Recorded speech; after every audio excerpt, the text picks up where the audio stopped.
When I began developing an interest in spirituality, the need I felt inside seemed to be quite distinct from those involved with the religion that I was born into. Later, I found that many others truly seeking something different, also sometimes called enlightenment, were discovering the same thing I was. I knew that religion could meet some of the spiritual needs for some members of one's church or synagogue, but what I was seeking wasn't the same thing. I found that nearly all the books I read assumed that anyone truly following a spiritual path believed that the only way to attain a higher spiritual state was if one left the world, whether it be by going to a monastery, ashram, or by isolating oneself in nature. I discovered that historically such a path was available only for the very few, such as monks and those fully committed to a spiritual path. I did not consider this to be a mere belief, but a fact. I know that many others who have believed the same thing, and that this view is quite inculcated into our culture. In fact, many people don't think there's any other way. One of the effects of this separation has been that most of the spiritual people among us have had to leave the world, enter some kind of ashram, or become a disciple of a guru, and leave the world to its own devices. This has been in part due to the fact that most people see no point in fully committing oneself to a spiritual path while at the same time living their day-to-day lives, because they don't believe it's possible to gain true enlightenment by living that way. Perhaps this was true in the past, but it might no longer be true now. In fact, it might be necessary to make a complete shift away from this belief. Before we consider what it may mean to be spiritual in today's world, let's look very briefly at spirituality in a historical perspective. Up until about 400 years ago, the average lifespan was only 35 years old, and the focus of people's lives was to simply survive. In the Western world, religion, meaning the Catholic Church, dominated the spiritual needs of each person. Most people could not read or write, and in fact literacy was for the priests almost exclusively, many of whom lived a monastic life.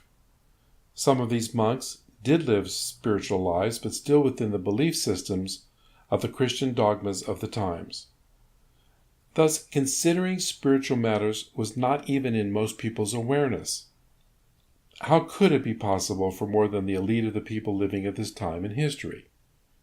In other parts of the world, such as Tibet, India, Persia, and many others, the same basics were also taking place.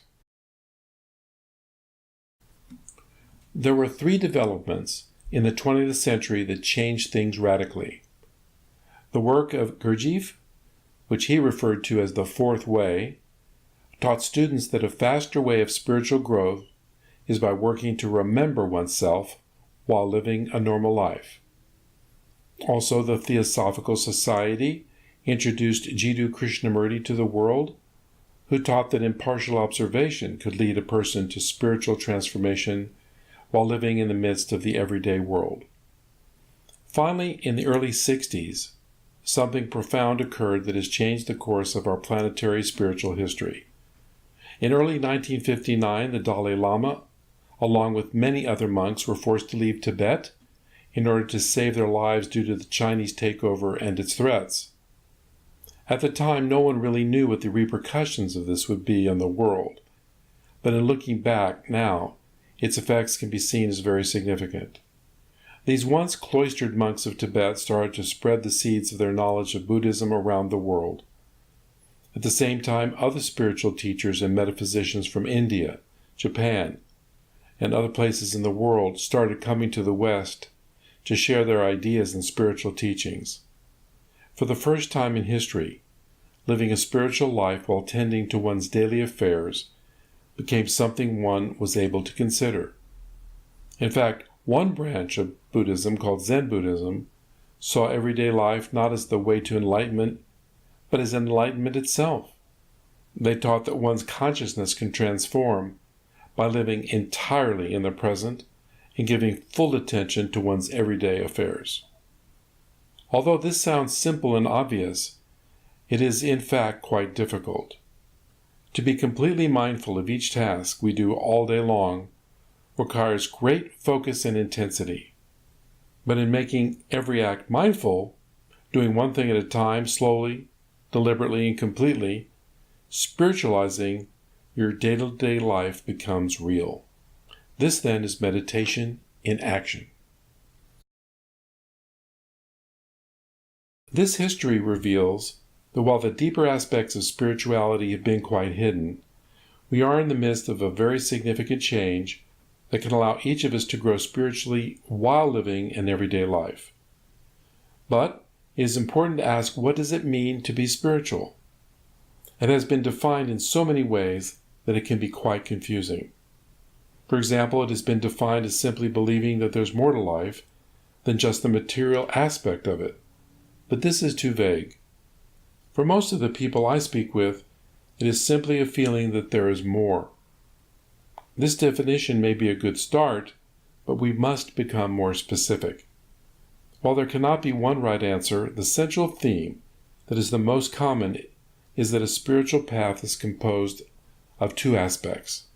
The first leads one to discovering one's true nature as more than just a physical body and more than the identity we think we are, while learning to explore other levels of consciousness.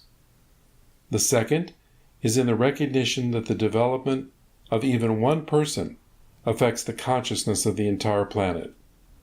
Historically, this is the primary concern of the ancient wisdom schools. To acquire mystical knowledge means that one must undergo some kind of transformational process that is not obtained if one only reads books and gains intellectual knowledge. It requires a full participation with one's whole being, and that includes the experiences of our daily lives. This is the central theme of the Sher Institute of Astrology and Metaphysics. It is to assist seekers on a spiritual path to make new discoveries through impartial observation and self-inquiry, while being fully engaged in the world.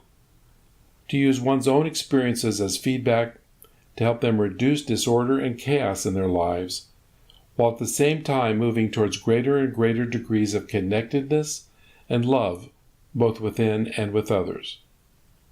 The school's approach is designed to help students receive difficult concepts while remaining simple and clear. It is an attempt to create an environment for students to have an actual, tangible experience that they are more than their bodies and also part of the whole of existence. It is a beacon for those who want to experience their true nature.